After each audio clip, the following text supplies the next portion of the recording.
Want to know how Canada's top entrepreneurs think about creating significant wealth? Join me, Thane Stenner, founder of Stenner Wealth Partners at CG Wealth Management and host of the SmartWealth podcast. Download today at iHeartRadio or your favorite podcast platform. Subscribe now. Hello, everybody. I'm Thane Stenner, host of the BNN Bloomberg SmartWealth monthly podcast that is an area where I get to interview some of the thought leaders and entrepreneurs in various industries and backgrounds on a monthly basis. So it's a real privilege to be with you here today. It's going to be a good session. I'm really looking forward to this interview. Some news about the podcast. Last month, our iHeartRadio kind of ranked this particular podcast in their top 50 emerging podcasts. So we were pretty pleased to hear that and see that. So I'm very pleased that there's more and more listeners enjoying the particular content that we have. So with that in mind, I also wanted to mention happy belated New Year's. It'll be probably the last time I say that. It is January 18th, but again, just wanted to pass it along to everybody. I'm joined today by a very special guest, Kim Moody, Kim G C Moody, who's based in Calgary, and he's a national leader in the tax and estate planning area of expertise. And he and his various entities deal with some very wealthy private business owners, sports talent, entertainers, executives, and not just based in Calgary, but across Canada. So we're very pleased to have Kim here with us today. So welcome, Kim. Oh, thanks very much, Thane.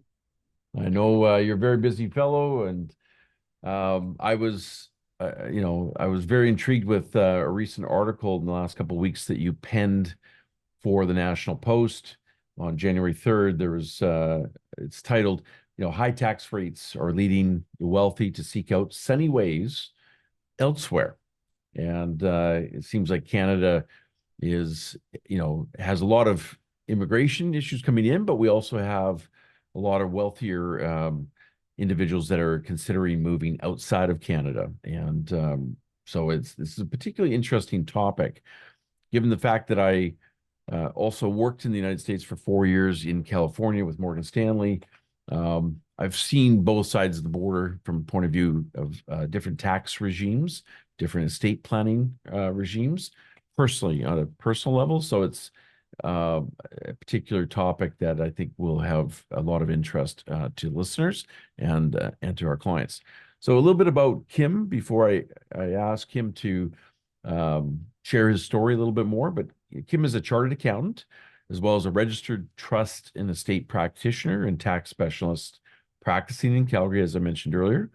And he's the CEO and director of the Canadian Tax Advisory for Moody's Private Client Law Group, and also Moody's Private Client Group and Moody's Tax, which is a division of the law group.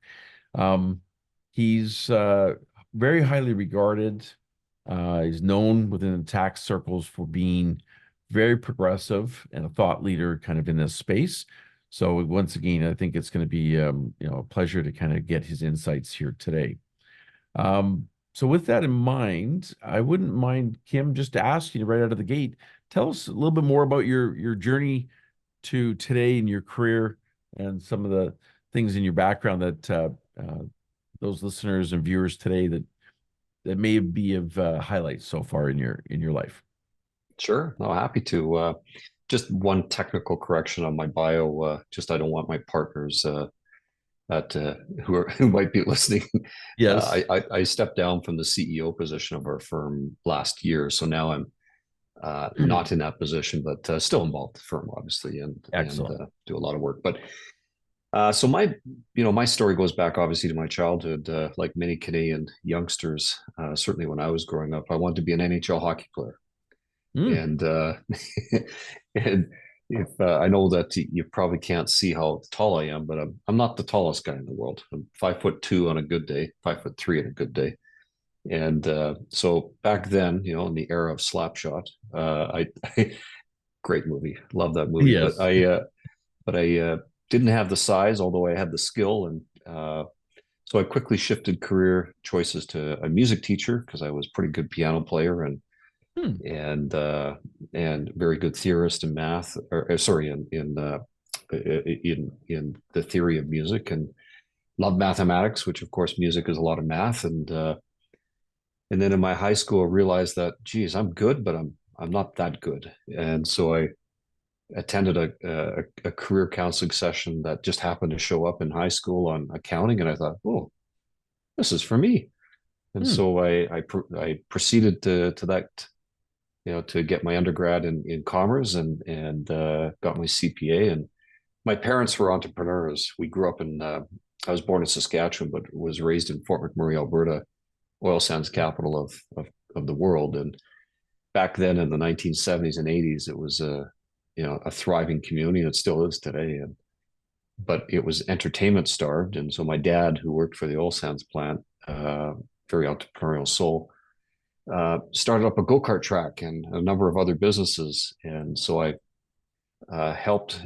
I have, there's six kids in the family, and so all of us helped grow the businesses and work in the businesses. So became entrepreneurial minded pretty quickly. And so when I got my CPA, I thought, well, I don't want to work for somebody. I'm going to start my own practice. And by the way, I want to be a tax specialist because I love tax. Hmm. And so I naively started my own practice and quickly realized that I was out of my depth. Tax was very, very difficult. And so I Yes. surrounded myself with some very good mentors who were very kind to me, and still indebted to them today, 30 years later. Hmm. And then also got some entrepreneurial training, peer-to-peer learning, and fast forward to today. And our firm is one of the thought leaders in Canada on private client tax, and I've led pretty much every single tax organization in Canada from a policy and leadership perspective. And the Canadian Tax Foundation, I was the chair, and Mm-hmm. Society of Trust and Estate Practitioners, I was the chair, as co-chair of the Joint Committee on Taxation with CPA Canada and the Canadian Bar Association. So I love giving back to the study of taxation policy because it's extremely, extremely important. Hmm. And unfortunately, the average Canadian doesn't really appreciate how important it is and how it really does affect their day-to-day pocketbook. So that's my story in a nutshell. And Yeah. so Thank you. yeah, it's been fun. Yeah. So what prompted you to write the National Post article for the January 3rd, 2024? Well, that is, I'm a regular tax columnist for the Financial Post, and weekly, as a matter of fact. And I tend to like to call balls and strikes. For people that know me, I'm a rather opinionated fellow, but I like to think that my opinions are backed up with research and thought and experience. And so what prompted that particular article on the fact that U.S. tax rates are so high, or try that again, are so low compared to Canada's, and that is a trigger point for a lot of Canadians leaving. That came right out of my practice experience. Ever since we've had a change in government in 2015, and one of the first things they did was increase personal tax rates by 4% on the so-called wealthy. That really, really sparked it really spooked a lot of successful people, in particular entrepreneurs. Mm-hmm. And then fast forward over the years with various attacks on private corporations in 2017 and continuing on to 18, and then huge deficits and threats of a wealth tax. And what's happened, Thane, is that it's got all this noise and tax has really contributed to the people that are on the edge of thinking, I want a warmer climate. My kids are there, or whatever the lifestyle issue is of wanting to potentially leaving Canada. Tax in the last 6-7 years has been that trigger point to kind of break them over to saying, what, that's it, I'm out. And I can tell you, and I've told this publicly many, many times, in the article, I didn't hint about it. I was blunt about it, and I'll come back to that point in a second. But in the last 30 years of my practice, I maybe had a dozen what we call departure tax files, which is when people want to leave Canada. There's a final tax that they have to pay. we call that departure tax in our industry. Maybe a dozen, and all those dozen files were lifestyle related. Tax was not the trigger point. They just wanted to leave Canada, retire somewhere warmer, or whatever the story was. I bet you our firm in the last probably 6 years, and we're not a huge firm, like we're about 80 people in total. So not huge, but decent size. We probably have had 600 files on people leaving Canada, and these are successful people. Now, admittedly, all of them haven't left, but they've all engaged us to look at it and advise on it. To assess it. Yeah. And of the people that have left, because there's a bunch of those files that have left, the value of assets that have left, both liquid and illiquid, is into the billions. And so you think about that, you take an average rate of return off those billions of dollars, and you're a better expert than I am in this space, and then take the tax on that investment income. How many average Canadians or average immigrants does it take to replace those successful people? It takes a lot. Yep. And so that's, I've been ringing the alarm bell on this for the last number of years. And without a doubt, and I said this right in the article, without a doubt, I always get particularly academics who frankly don't live in my space and have no clue what they're talking about. They like to live in a theoretical world, which we need people like that, but don't comment on stuff that I'm seeing or say that I'm exaggerating, because that's typically the comment I get is, you're exaggerating. Gotcha. No, I'm not. I'm not a liar. That's not who I am. Gotcha. Yeah. And so in any event, it's quite interesting to see when I ring the alarm bell on this, what the reaction is. So there you go. That's the background. Long story, but that's the background. No, exactly. So, you did in the article, maybe let's just summarize at the higher end, of the income scale, kind of just a couple examples. Somebody, earning $1 million of income, for an example, or more in California versus British Columbia or Ontario. Just maybe compare and contrast, because I'm not going to post the article. We'll post the link to the article in the podcast when it gets released. But just give some people some sense of how much different the tax regimes are. There's a few things just to point out.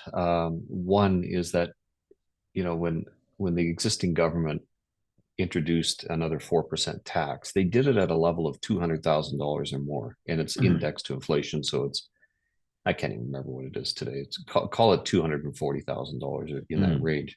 Yeah. So if you make more than that amount of money, then you're automatically at the highest rate. And some provinces have just hip hopped onto that. Alberta, my home province, they have a varying rate of what have you. But the point is that in Canada, at least anyhow, you hit the highest tax rate at a low level. Whereas in the United States, you don't hit the highest tax rates until roughly, and it's the rule of thumb is about $500,000. Anywhere between $500,000 and $600,000 is usually where you'll hit the highest tax rates in the United States. That's a material difference. So that's number one point. Number 2 point is, even in high tax rate states like California is crazy. I mean, in my world, we look at California as being nutty because they're so aggressive, their tax regime. Yep. They tax anything that moves, but on their income tax, their highest rate is, I'll just round up, call it 50%. It's not quite 50%. Whereas in Canada, we have our neighbors. My home province is Alberta. The neighbor, I think you're in British Columbia, Thane, if I recall. Yep. Well, your notorious provincial government thought they were doing a great thing a few years back and introduced, increases to personal tax to basically be on par with Ontario, Quebec, and the Atlantic provinces, which is roughly 54%. Yep. I mean, in my view, that's nuts. That's absolutely nuts. So whereas if you go to the United States in some no state tax, like states Florida, like Florida, Washington Nevada, State, Nevada. yeah, and you're only going to pay federal tax, which is 37%.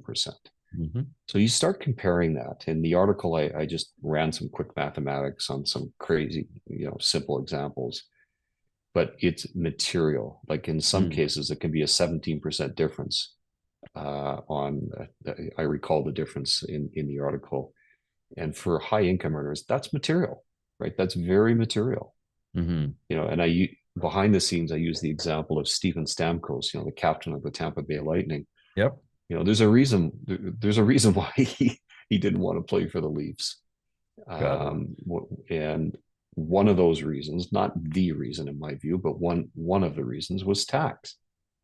Clearly, I don't know this for sure, but I would be surprised and shocked if he's not a resident full time of Florida. Yep. And retaining a lot more money than he would be if he was a resident of Canada and Ontario.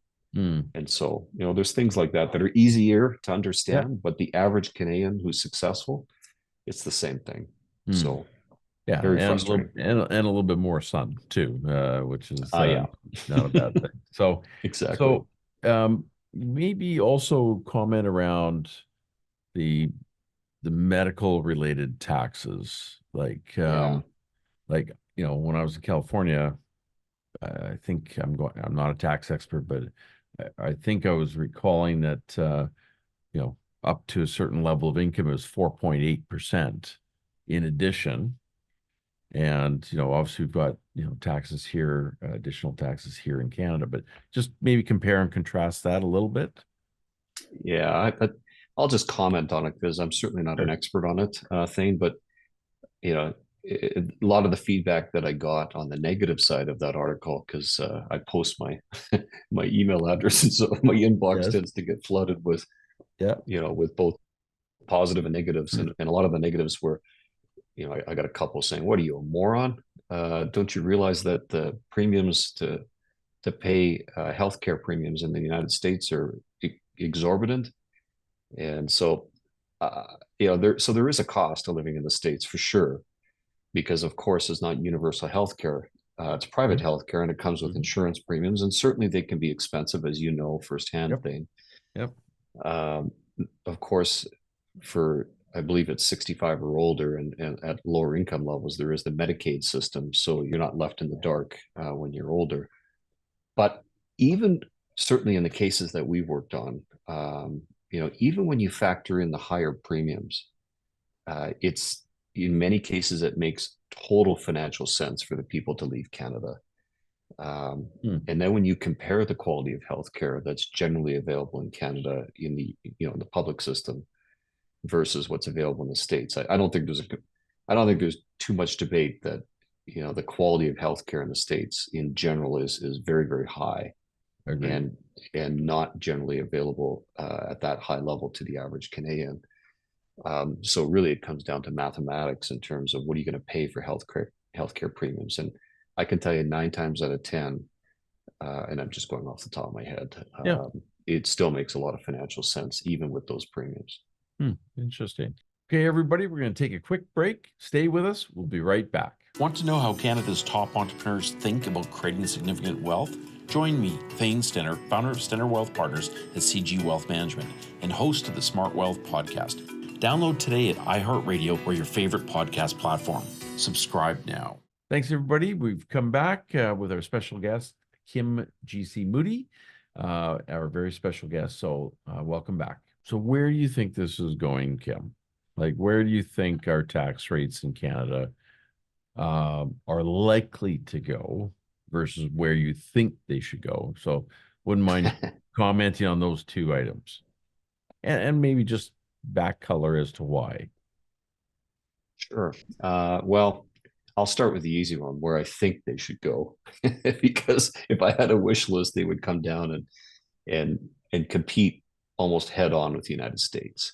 Mm-hmm. Like in my home province of Alberta, we've competed head on the corporate side. Like our highest corporate tax rate is 23%, both federal, provincial combined. That's our highest general corporate rate. That is a very competitive rate worldwide. which is paying dividends for Alberta because we're seeing more and more investment capital coming in. What we're not seeing, though, is the talent coming in. We're not seeing a lot of, skilled labor, for example, or executives. We're seeing some for sure, but are we seeing, what we should see in terms of skilled labor? And the answer is no. And a lot of that is because of our personal tax system. And I'd like to see it come down. The realities, though, is that our federal debt and our federal budgets are just completely out of control. And if you look at how much we're paying on public debt charges or our interest, off the top of my head, I think it next year or the year after, we're going to be paying $50 billion in public debt charges. I mean, you think about that. I mean, that's, for a small country like Canada, that is a massive number. And with personal income tax being by far the largest so-called revenue generator for Canada, that doesn't leave a lot of room when you consider just that one line item of $50 billion to service our debt. That doesn't leave a lot of room for maneuvering. And so, in my view, it's doubtful that in the short term, even if we have a government change, that we'll see significant tax reductions at the high end. I think a government would be tempted to do like what they're trying to do in Alberta, which is buying votes and reduce it in the middle income range. But that's not where the meat of, and that's the meat of the sandwich, but that's not really what we need to see, in my view. We need to see it at the higher end, so as to make successful people want to come to Canada, risk their capital, come to a colder climate, come to a smaller country population wise, and want to set a home here. But that, unfortunately, I just don't think that we'll see that without pervasive and monumental tax reform, which God only knows that. I don't think we'll see that in the short term. Gotcha. It sounds like politically there has to be a regime change in order for that to likely happen over time. No question. Yeah. So let's flip across back to the U.S. now. They're heading into an election year. It's, from what I saw living down there, it's red versus blue, highly contentious. I always talk to my American friends saying, look, I'm Canadian, I'm like Swiss. I can kind of try to play neutral on this because some very heated discussions around politics and whatnot. Which by the way, it's kind of interesting. I gained a little bit more of an appreciation for the Canadian system of having three parties, main parties, to kind of try to go up the middle a little bit more, whereas in the US it's completely polar opposite in how they do things. So I guess the where I'm leading on this is, do you think,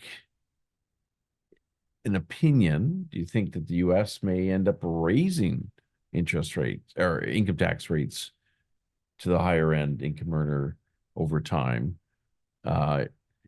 or estate taxes, for an example? Like when I was there, California, they were proposing going from roughly 13.3% state tax, the highest state tax in California, up to 16.6, I think it was. They didn't follow through on that, but it came pretty close. So I guess what I'm trying to say here is, do you think the gap will narrow, if you had to kind of guess? I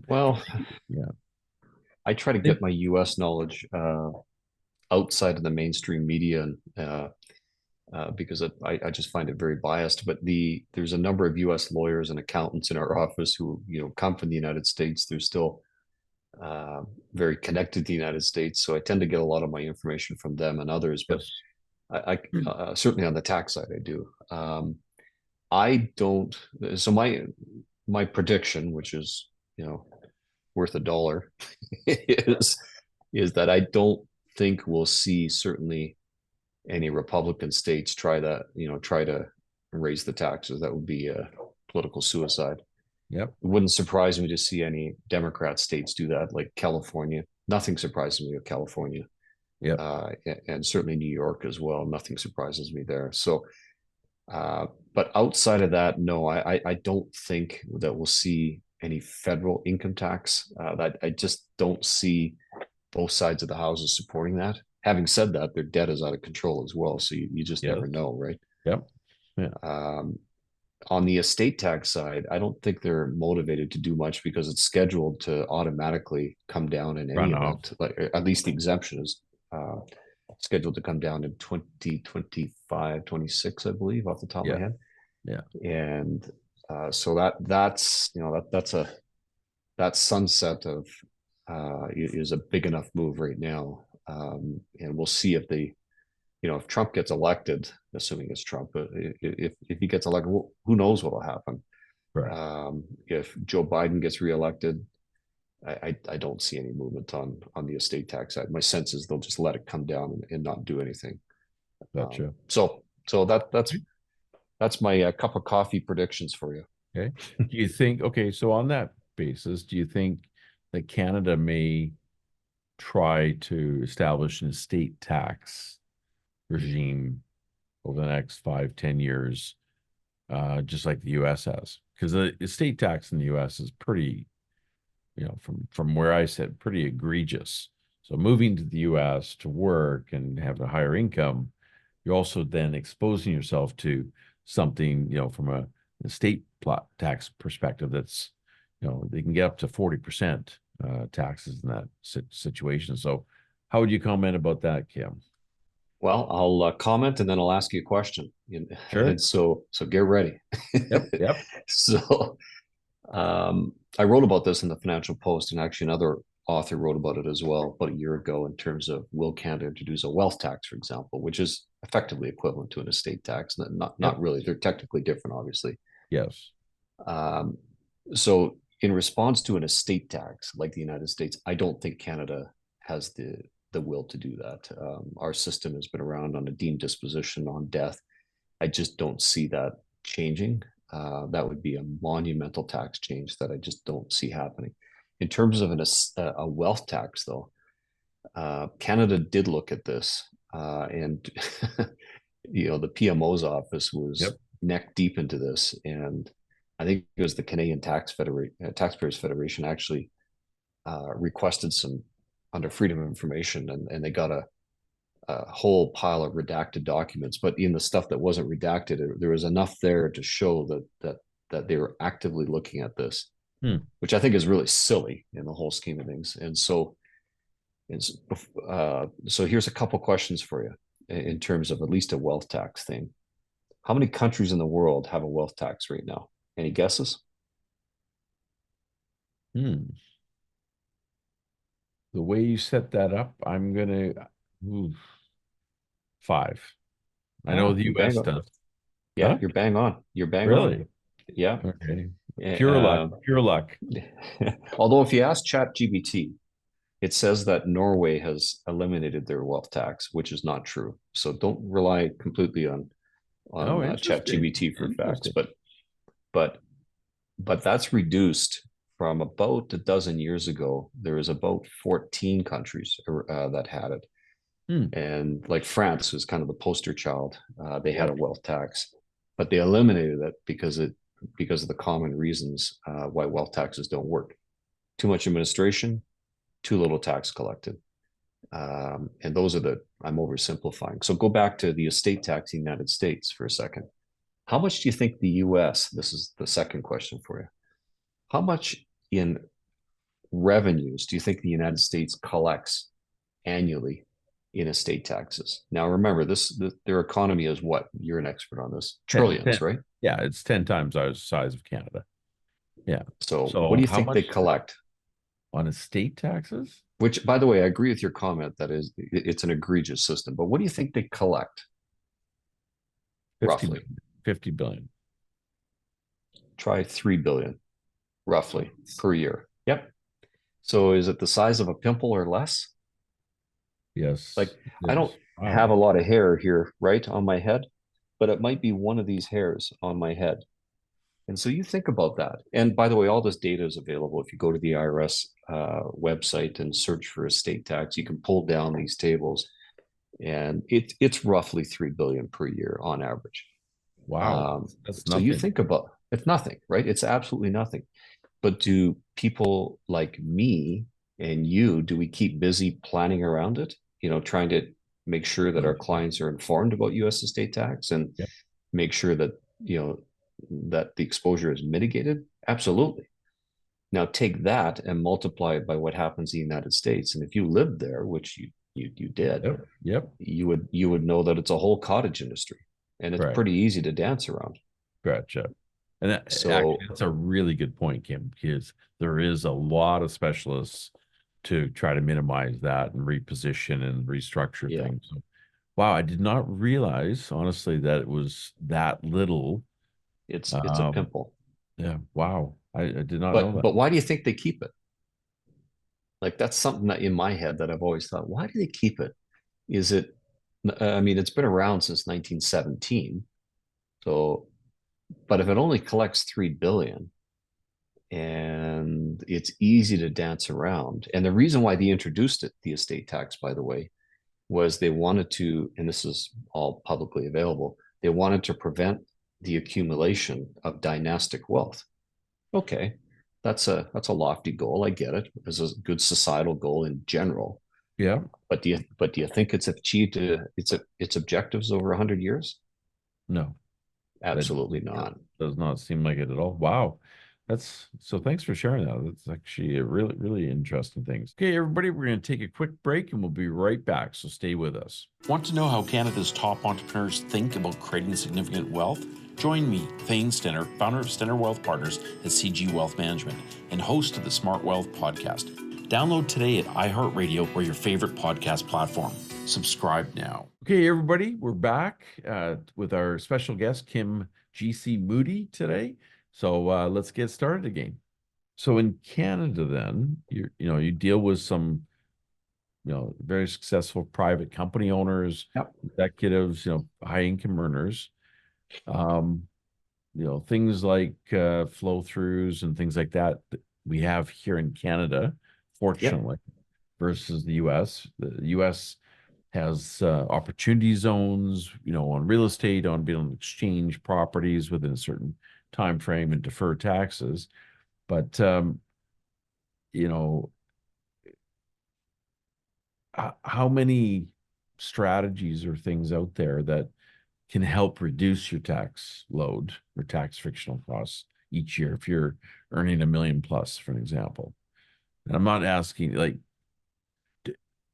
I guess I'm kind of leading you up to an answer on some things, but just your thoughts, like how we do have a few advantages on the tax code here versus the US.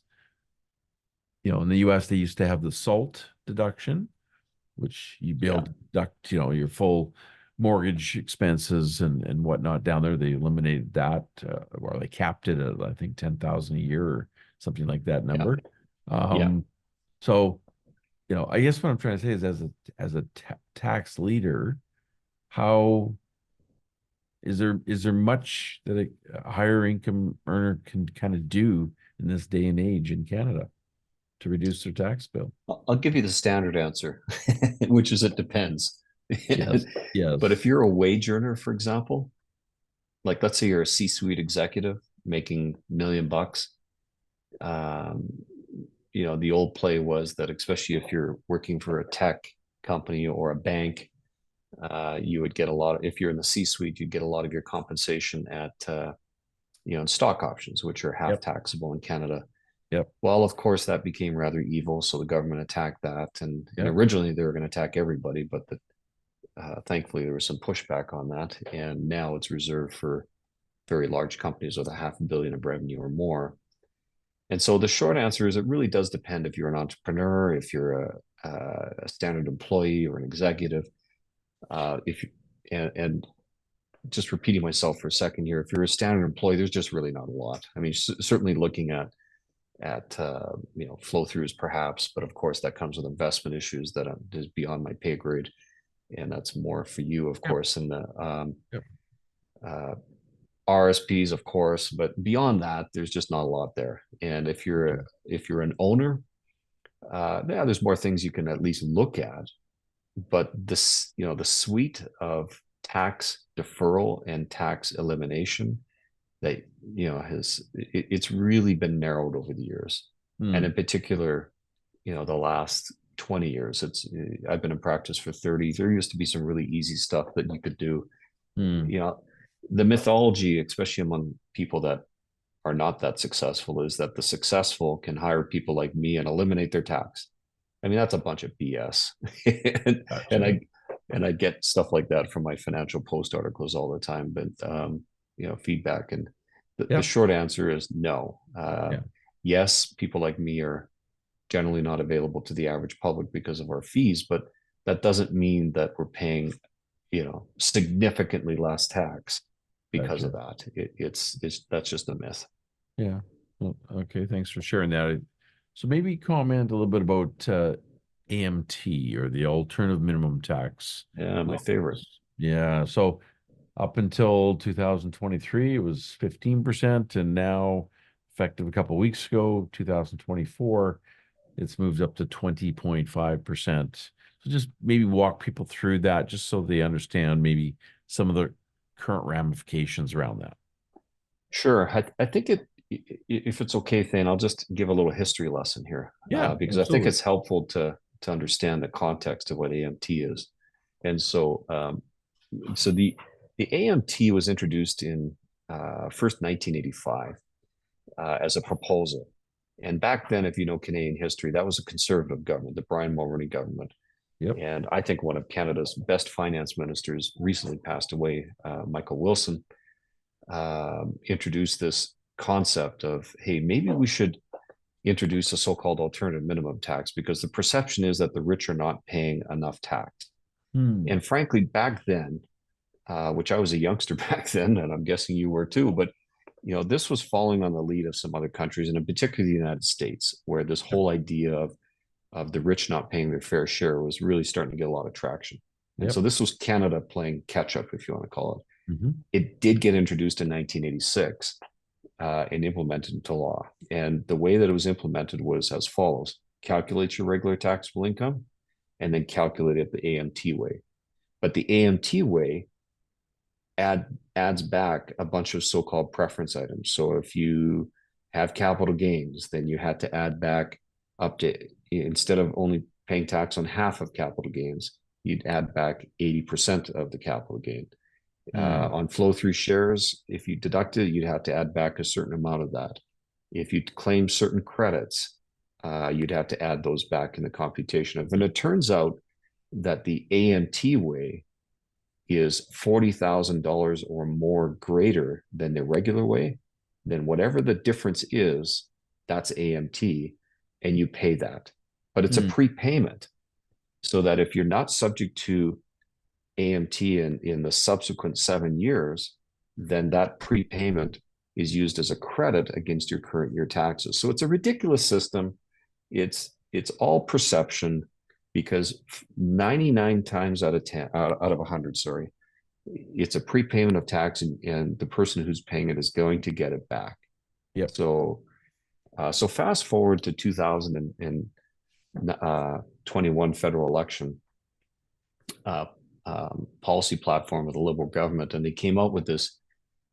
Honest to God, I think the person that wrote the policy platform had no idea about tax, because they said they want to introduce a 15% minimum tax for individuals. And I can tell you, people like me across Canada, the tax community was looking at these two sentences in the policy platform and saying, what? We already have an AMT. What are you talking about? Yeah. And so then fast forward to the first budget after they got elected, and they said they're studying it, because somebody was awake saying, oh yeah, maybe we can't introduce that. and then in 2022 they said the 2022 federal budget said that they're still studying it.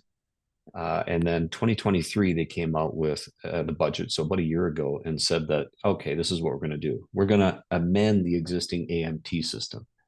And so So, so at least we're not having a so-called 15% minimum tax, which it would have been crazy. Gotcha. Because the architecture of the AMT from 1986 to 2023 really hasn't changed that much. It's pretty much the same system that it's been since 1986. A few tweaks here and there, but nothing much. Yeah. So what they're doing now is they're doing a few things. Like you said, they're increasing the rate from 15% to 20.5. They're also increasing the exemption from 40,000 to 100.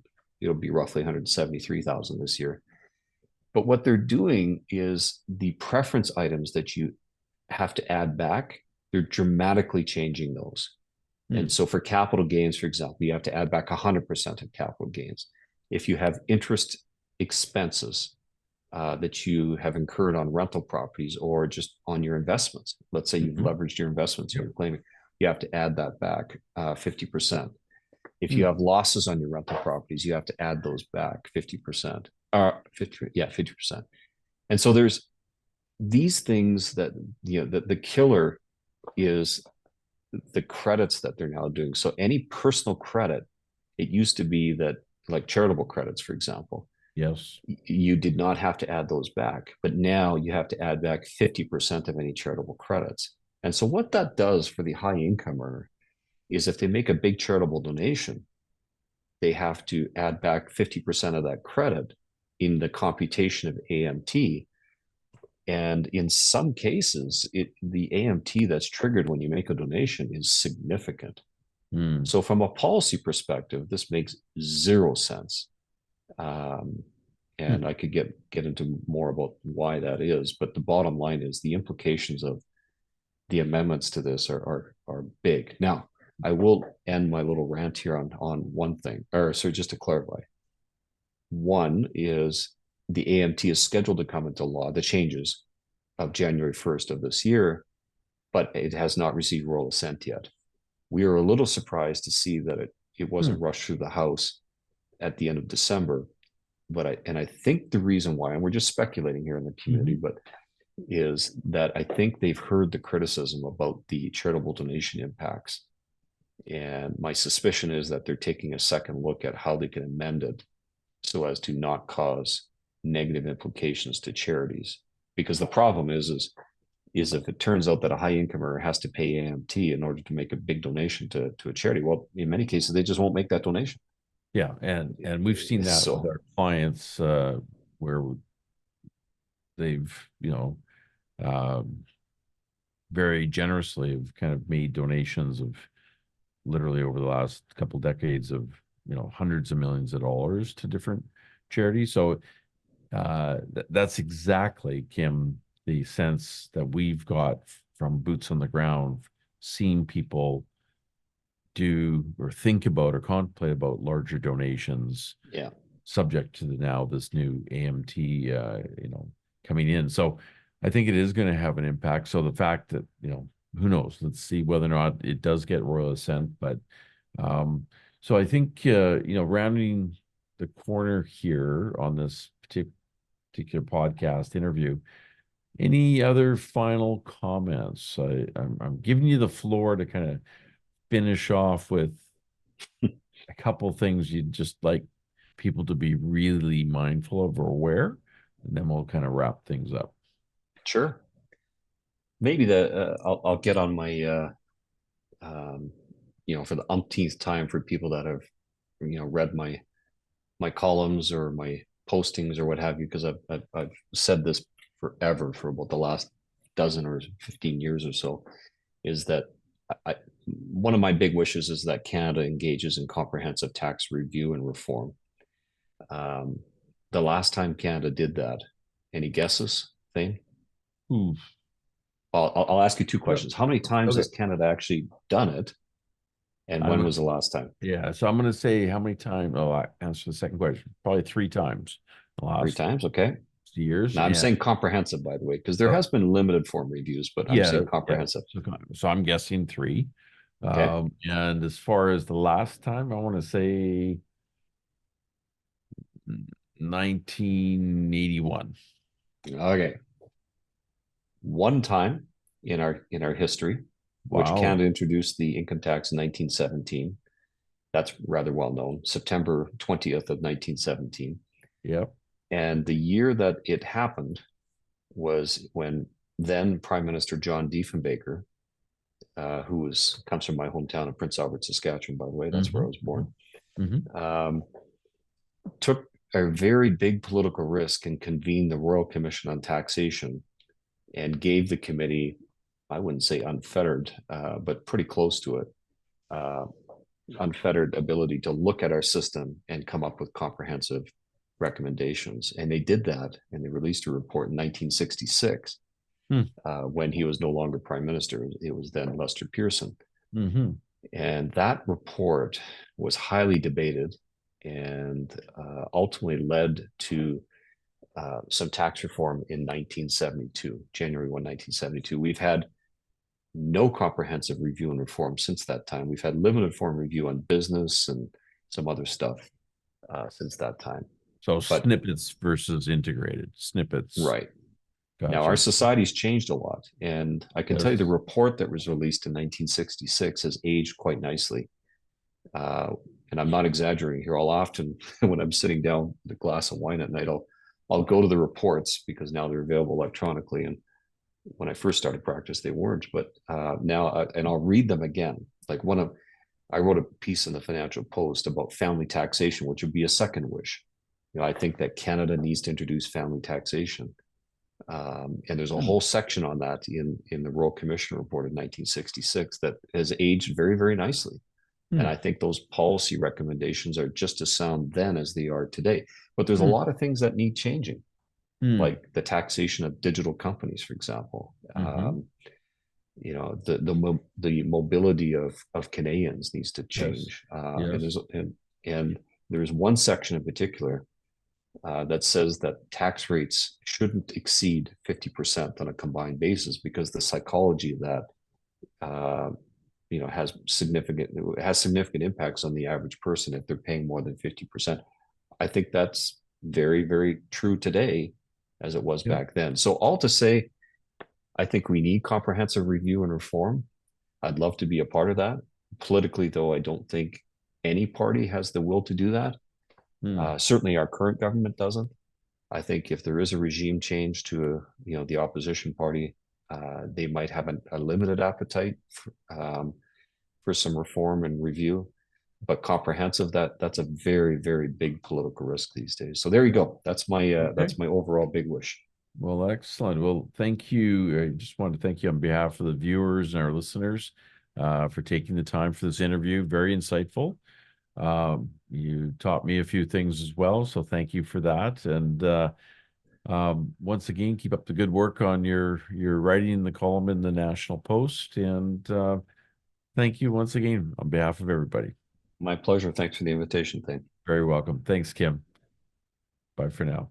The comments and opinions expressed in this podcast are the results of work done by Stenner Wealth Partners. They may differ from the opinion of Canaccord Genuity Corp. And should not be considered as representative of Canaccord's beliefs, opinions, or recommendations. All views expressed in this podcast are provided for informational purposes only and do not constitute an offer or solicitation to buy or sell any securities. The statements expressed herein are not intended to provide tax, legal, or financial advice, and under no circumstances should be construed as a solicitation to act as a securities broker or dealer in any jurisdiction. All views are intended for general circulation only and do not have any regard to the specific investment objectives, financial situation, or general needs of any particular person, organization, or institution. Canaccord is a member of the CIPF. The comments expressed in this podcast are the results of work done by Stenner Wealth Partners. They may differ from the opinion of Canaccord Genuity Corp. And should not be considered as representative of Canaccord's beliefs, opinions, or recommendations. All views expressed in this podcast are provided for informational purposes only and do not constitute an offer or solicitation to buy or sell any securities. The statements expressed herein are not intended to provide tax, legal, or financial advice, and under no circumstances should be construed as a solicitation to act as a securities broker or dealer in any jurisdiction. All views are intended for general circulation only and do not have any regard to the specific investment objectives, financial situation, or general needs of any particular person, organization, or institution. Canaccord is a member of the CIPF.